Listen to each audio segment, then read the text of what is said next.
¿Qué tal, muchachos? Hoy día vamos a hacer el capítulo 4 de nuestro podcast. Ya hemos terminado a grosso modo de ver lo que es más o menos qué consideraciones tener para tu primer cine en casa. Obviamente el tema da para bastante más y con sus solicitudes y sugerencias vamos a seguir ampliando la información conforme ustedes lo consideren. Ahora quisiéramos ver un poco lo que es de la parte, también una parte del aspecto general, la parte de lo que es escuchar música. Escuchar música para muchos es una gran vía de escape y, digamos, bastante más, de alguna forma, accesible que la del cine en casa porque requiere, en teoría y en principio, menos componentes. Lo primero que queríamos tocar es la parte básica de los sistemas, que es, normalmente son tres, ¿no? La parte de los parlantes, la parte de la amplificación y la parte de las fuentes de señal. Hoy queremos hablar de la amplificación y lo primero que tenemos que saber es partes generales de un amplificador. Obviamente no vamos a entrar en muchos detalles de la parte electrónica, pero sí en algunas etapas muy importantes para lo que es convertir la señal que viene eléctrica a una señal análoga y qué es lo que nos permite tener la música en nuestras salas, ¿no? Entonces, ¿quién quiere empezar, muchachos, explicándonos? Cuando hablamos de amplificación, muchas veces hablamos de un solo aparato y no nos fijamos las etapas que Javier ha mencionado en ellos. Todo amplificador tiene una etapa de entrada. En esta etapa de entrada están todos los conectores, ya sea analógicos y hoy en día digitales, para aceptar entradas de tornamesas, de sintonizadores, de decks de cassette si los tuvieran todavía, de Blu-ray players. Esa es la etapa de entrada. Luego sigue una etapa que yo le llamo de modulación, que incluye el control del volumen, en donde de acuerdo al fabricante ha introducido ahí, puede introducir su firma, porque de ahí depende la calidad o la personalidad del amplificador, y tiene los controles de agudos, de bajos, de balances, control de entrada, qué entrada es la que estoy seleccionando, y una parte muy importante, la del volumen. Luego de la que señal de entrada ha sido modulada, pasa a otra gran etapa que se llama la etapa de poder, que simplemente toma la señal ya modulada, transformada de digital a analógica o de la entrada analógica, ya pasó por todos los filtros y lo ha modulado a la etapa de poder. Y esta etapa de poder es la que tiene la sección de salida, que es los conectores hacia los parlantes. Entonces no se olviden, todo amplificador, incluyendo los de multicanal, tienen tres etapas. En el mundo actual, sobre todo en el de hi-fi, existen fabricantes que tienen componentes que solo se encargan de la etapa de la entrada y de la modulación. A eso se les llaman previos normalmente. Y luego la etapa de amplificación, componentes totalmente separados que se conectan a un previo, se llaman los amplificadores de poder. No se olviden de estos conceptos porque después, más adelante, cuando hablemos ya de las variaciones de amplificadores que hay en el mundo de hi-fi, van a ser importantes que se fijen en esto. Es una pregunta que muchas veces nos han hecho nuestros clientes, porque a veces nos ya hacen una pregunta bien básica como ¿qué es un amplificador integrado? Es simplemente el nombre comercial que hoy en día se utiliza para el amplificador que tiene las tres etapas que les he mencionado, la entrada, la de modulación y la de poder en un solo aparato. Muy bien. Y teniendo en consideración, digamos que ya más o menos sabemos que hay etapas, sobre estas etapas hay varios tipos de amplificadores que creo que se acomodan al perfil de uso de cada usuario. Si bien es cierto, podríamos decir que un amplificador integrado suelen ser los más económicos porque no tienen convertidores digitales análogos o que tampoco tienen sintonizadores de radio. Al ir bajando la cantidad de componentes que llevan, podrían hacerlos una opción económica para empezar. Entonces, como bien mencionó César, tenemos los amplificadores integrados, que son amplificadores que podríamos llamarle los amplificadores puros, que no tienen radio, no tienen nada más que una etapa de preamplificación. Usualmente incluyen la etapa de preamplificación de fono para usar un tornamesa y la de amplificación, y quizás también algunos filtros de ecualización básicos como para controlar bajos y agudos. Luego tenemos los que son los receptores estéreo. Oscar, ¿qué cosas son los receptores estéreo? Ahí básicamente el receptor estéreo, como su nombre lo dice, tiene una etapa de recepción. Entonces no es un amplificador puro, sino aparte de eso, tiene algún circuito que le permite, aunque sea recibir radio AM, FM, y en la mayoría de los casos de los receptores estéreos hoy en día traen la recepción Bluetooth. Bacán. Normalmente es los receptores estéreos. Si bien es cierto, ya no se manejan tanto, porque hoy en día ya la tendencia hace que el amplificador que sea el best seller, por decir, que nos lleva de una forma a decir que es el de los que más se venden por su practicidad, son los amplificadores o los receptores de red o network, que son los amplificadores que tienen estas dos etapas de preamplificación y amplificación, pero que tienen lo que es la recepción de radio, tienen conexión a internet por cable o por wifi, tienen radios por internet, tienen lo que es conexión directa con Spotify, Tidal, Deezer, lo puedes controlar desde tu celular y demás. O sea, ¿qué viene? Y esto se ha dado, Javier, como tú lo mencionas, por el gran apogeo y crecimiento que ha tenido el streaming de audio a través del Internet. Los fabricantes han incorporado ya, para evitar la dependencia de la conexión de Bluetooth, que muchos de ustedes ya lo han experimentado, que cuando ocurre cualquier otra señal en el teléfono, por ejemplo, que han conectado al amplificador, también pasa por la conexión de Bluetooth, lo cual es incómodo. Cuando un amplificador incorpora el manejo del streaming, solamente utiliza el teléfono que está conectado a la misma LAN como un control remoto. Dado de que el amplificador, el receptor network está conectado a internet, recibe la orden de, por ejemplo, hacer un streaming de una canción de Phil Collins, y luego tú, si quieres, una vez que empieza la ejecución, puedes apagar el celular o salirte fuera del rango de acción del Bluetooth, que normalmente es de 3 a 10 metros, y el amplificador sigue encargándose del streaming. Es una cosa muy importante y que ha gustado mucho a los usuarios, porque evita, como les dije, la intromisión de cualquier otro ruido o sonido que se produzca en el celular. Tal cual. Entonces, viendo más o menos que ya hemos hablado un poquito de qué cosa es un receptor estéreo, un integrado, uno de network, también debemos agregar uno que sería el que consideramos que sería para los puristas. Los puristas normalmente tienen unos sets usualmente grandes, en los que vemos que los componentes se han separado. Es decir, cuando habíamos hablado que un amplificador integrado teníamos la etapa de la preamplificación y modulación y la etapa de la potencia, ambas comparten una misma fuente. Esta fuente eléctrica de alguna forma genera mayor cantidad de ruido y distorsión, y quieres un sistema totalmente puro, se separan, ¿no? Incluso los equipos más caros tienen las fuentes separadas de cada etapa para hacer, digamos, que el sistema sea totalmente puro, ¿no? Y a esto se le suman los amplificadores, que también podríamos considerar integrados o por separado, por componentes también, como les llaman, los que son a tubos, ¿no? Estos son usualmente transistorizados, los que usamos aquí.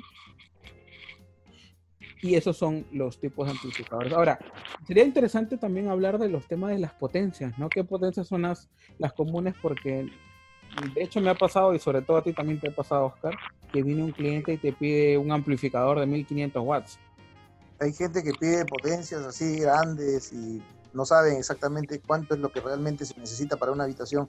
Hace poco justo estuve viendo unas clases sobre ese tema y, por ejemplo, para una habitación de 20 pies, o sea, estamos hablando de entre unos 6 metros y medio, 7 metros, hacían unos cálculos y la potencia necesaria era solamente de 23 watts, nada más suficiente para tener una presión de casi 95 decibelios, o sea, no se necesita tanta potencia en realidad, si es que es una potencia real y el equipo es lo suficientemente eficiente, ¿no? Claro. Okay. De los equipos que se te suelen manejar, Oscar, digamos, en tu experiencia, ¿cuáles suelen ser, digamos, las más comunes? O sea, ¿qué es lo usual que se maneja a nivel de mercado? Lo usual es entre 40 a 60 watts RMS, no se necesita realmente más, o sea, y bueno, el que tiene posibilidades de poder hacer un gusto mayor, bueno, le pone hasta 100 watts RMS, ¿no? Eso también yo creo que va en cierto modo relacionado también con el tipo de parlante que tenga, ¿no? Porque, o sea, si se necesita realmente gran cantidad de corriente para mover un parlante grande, entonces así uno no vaya a utilizar toda la potencia que tenga el equipo, pero por lo menos se sabe de que el equipo maneja una reserva suficiente como para que cuando venga una exigencia de señal tenga la corriente necesaria para hacer mover el parlante de la mejor manera. Claro, y aquí lo que nos hemos enfrentado un poco es a la distorsión comercial que muchos otros fabricantes de equipos, sobre todo de gama baja, han creado. Hemos escuchado muchas veces que clientes que vienen, oye, ¿y cómo es que ese equipo en Saga me dice que tiene 1000 watts?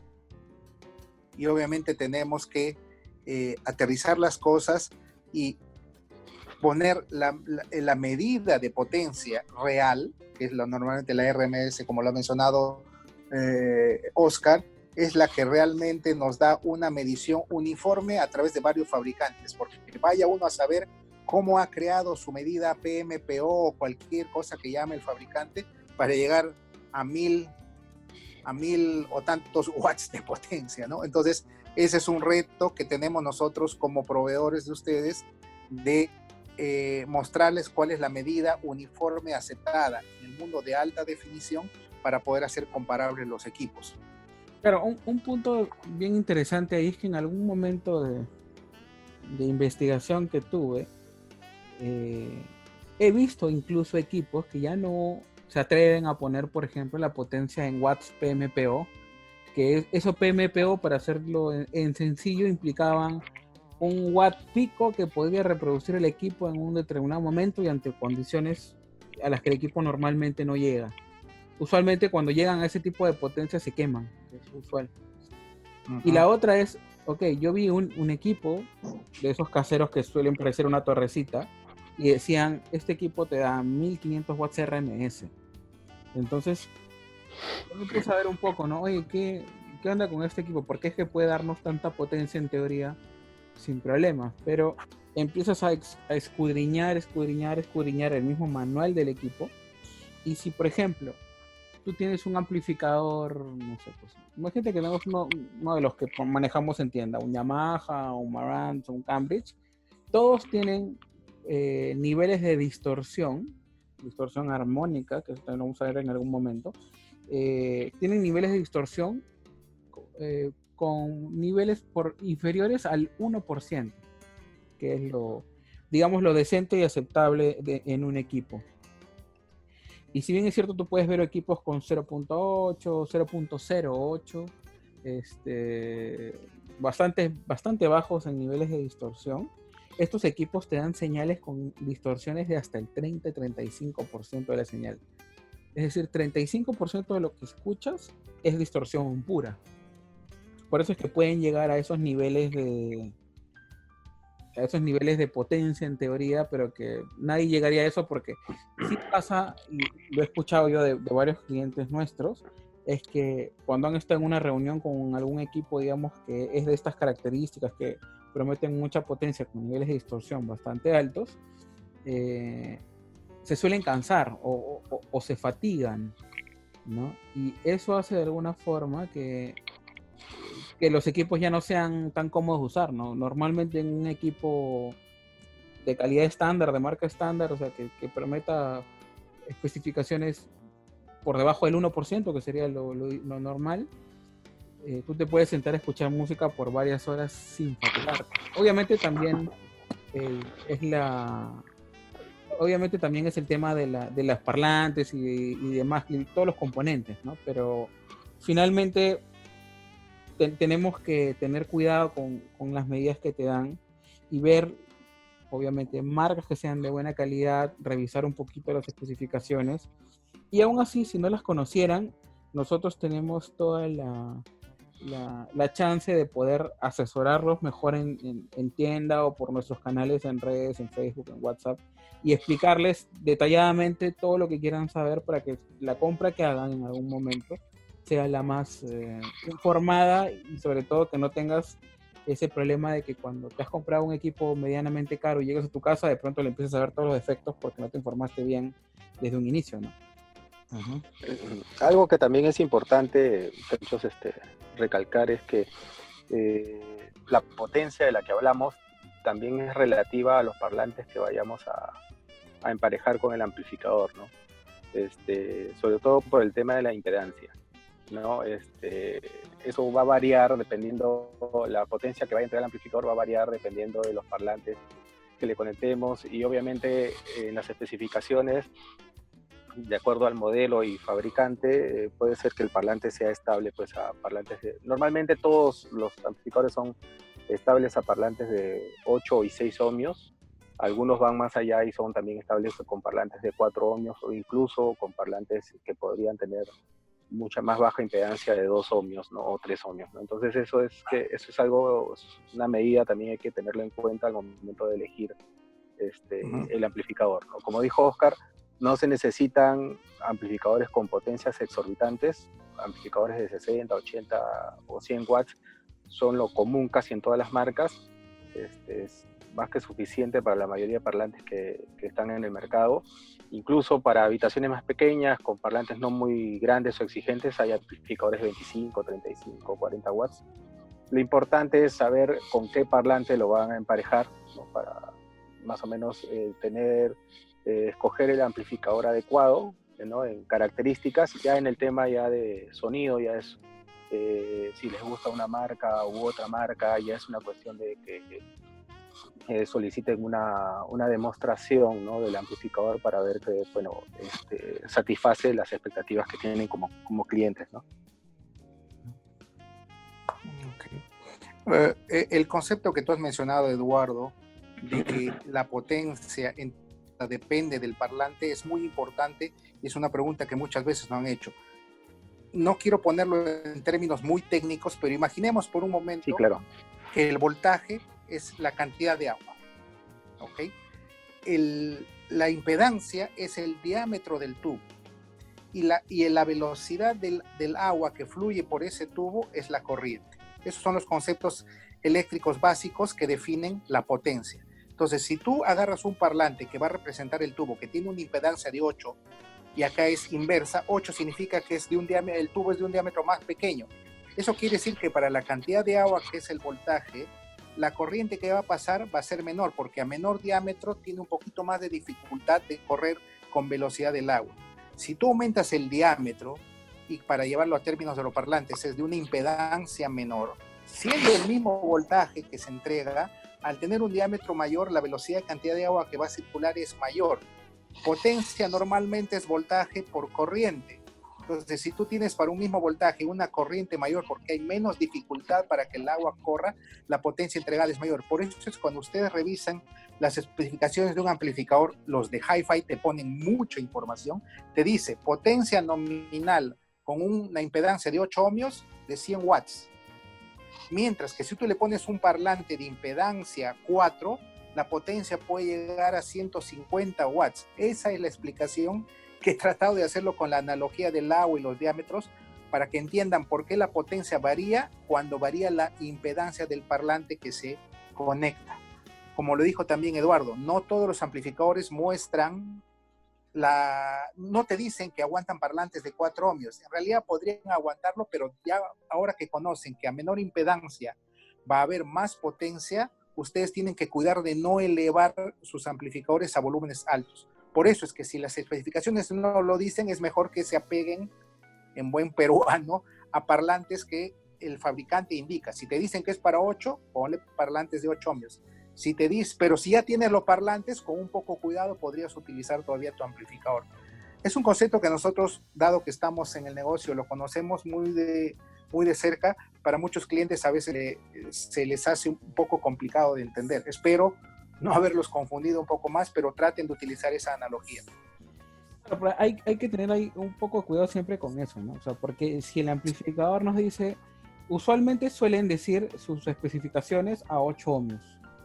Es decir, si un parlante te da 100 watts a 8 ohmios, a 6, obviamente hay probablemente un 50 más de potencia que te va a dar si tú pones un parlante de 6. Pero si el amplificador te dice que es estable a 6 y 8, tú puedes seleccionar parlantes de 6 o 8, el que sea, para poder ponerle. no implica que el amplificador se va a quemar o algo por el estilo, ¿no? Entonces, otro tema que va con eso también es el tema que mucha gente dice, ok, si el parlante dice que es de 150 watts o es de 200 watts, yo tengo que meterle un amplificador de 200 watts. Y pasa mucho con las torres, ¿no? Las torres suelen decirte eso, pero cuando revisas un poquito más sus especificaciones te dice, ok, esta es la potencia máxima que maneja, la potencia recomendada es desde 50 watts, por decir alguna. Entonces tú puedes ponerle un amplificador de 50 watts, un amplificador de 100 watts y el parlante también va a trabajar sin problemas, al igual que el amplificador. No se va a calentar si le subes todo el volumen y tampoco vas a tener niveles de distorsión que sean complicados o que molesten cuando escuches música.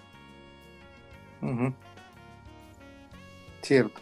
Y eso que no hemos mencionado, pero lo dejo ahí para los curiosos, que la impedancia que un fabricante le pone a un amplificador es como un promedio.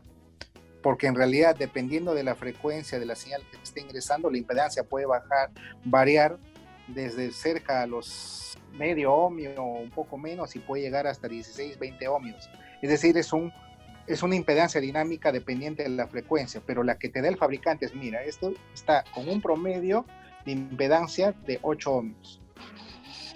Claro, es que se manejan picos por determinados momentos, ¿no? Entonces, y depende mucho de la arquitectura de la construcción del parlante. Exacto. Para saber a qué impedancia bajarlo. Los parlantes más finos a veces suelen ser también más exigentes y tienen impedancias mucho menores y por lo tanto requerirán de un amplificador que esté construido de una manera especial para trabajar de manera adecuada a esas impedancias en esos picos, de modo que no se generen esos bajones, digamos, cuando la música que estás escuchando requiere mayor energía, ¿no?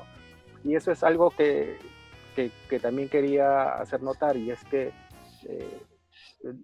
obviamente no todos los amplificadores son idénticos. Las cifras de potencia, de distorsión, etcétera, son cifras obtenidas de medición. Hay también temas de marketing a veces en algunas marcas que de alguna manera pueden darte cifras medidas de cierta manera para alcanzar ciertos valores de potencia.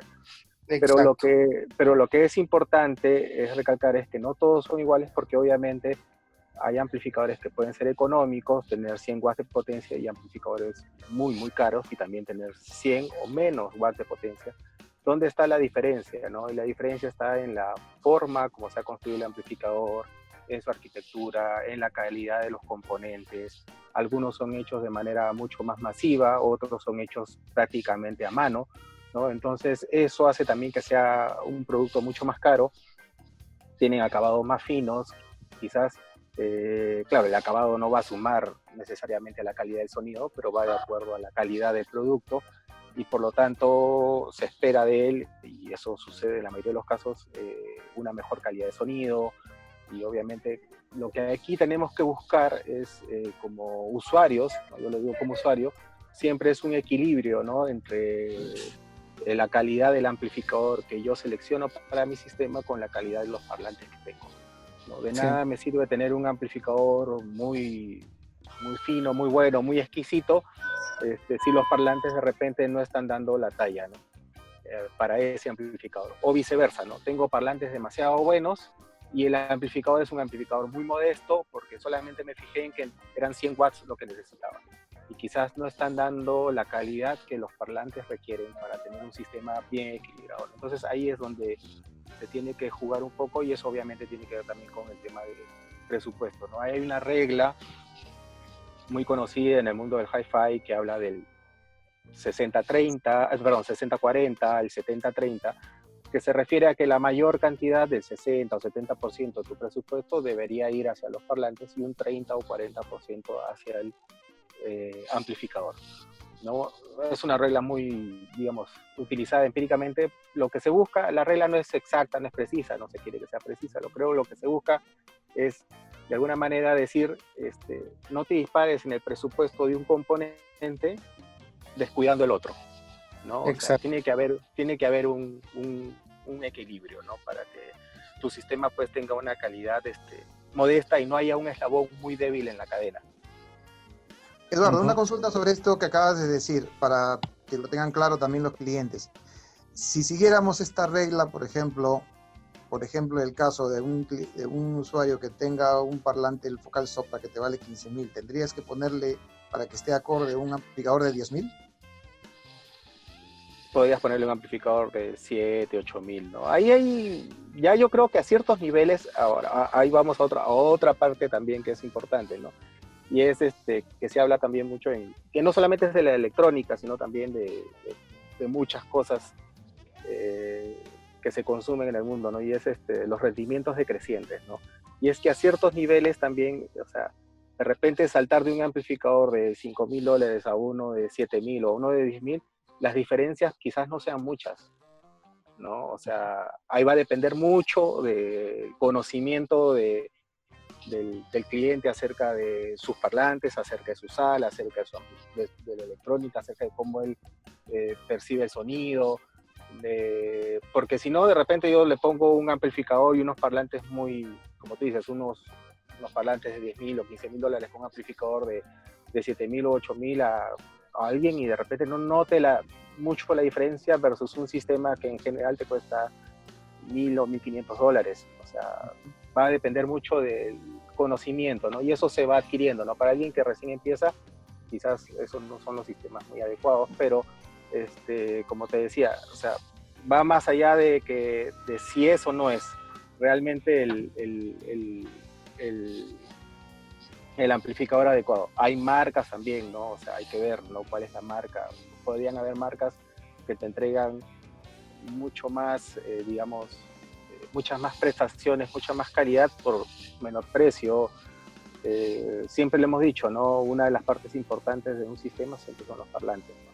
Eso no quiere decir que los otros no sean importantes, también lo son, pero ahí podrías tener otras alternativas para tener un sistema equilibrado.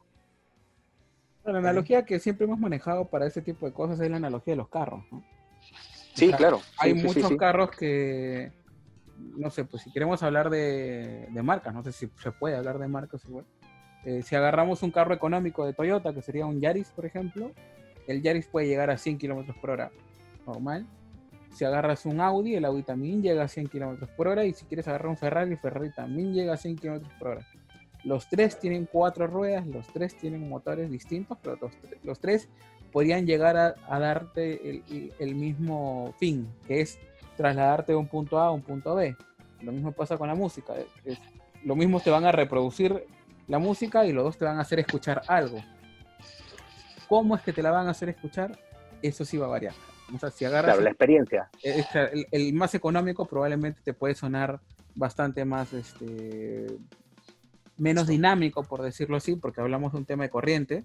Normalmente los amplificadores más caros y más grandes se suele tener componentes que tienen más reservas de corriente, por ende suelen ser más grandes, salvo que sean los digitales, que eso es otro debate, y tienen ese impacto que te pueden dar, ¿no? Si escuchas una orquesta de cámara, normalmente cuando hace pasajes muy ligeros, muy dinámicos, muy pesados, muy bajitos, y de pronto revientan y la música empieza a sonar fuerte, ese tipo de cosas no las suele reproducir del todo correctamente, digamos, un amplificador que no tiene esas capacidades, ¿no?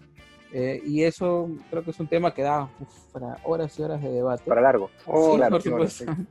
Pero creo que se entiende la analogía, ¿no? Eso es más o menos lo que tenemos que ver.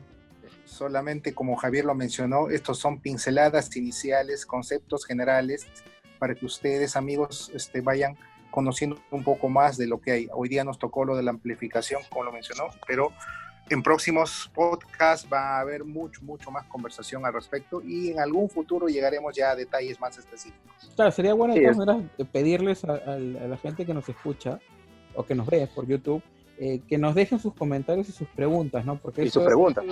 Eso nos va a dar siempre una consideración para ir tocando los temas de los que ustedes quieren saber, ¿no?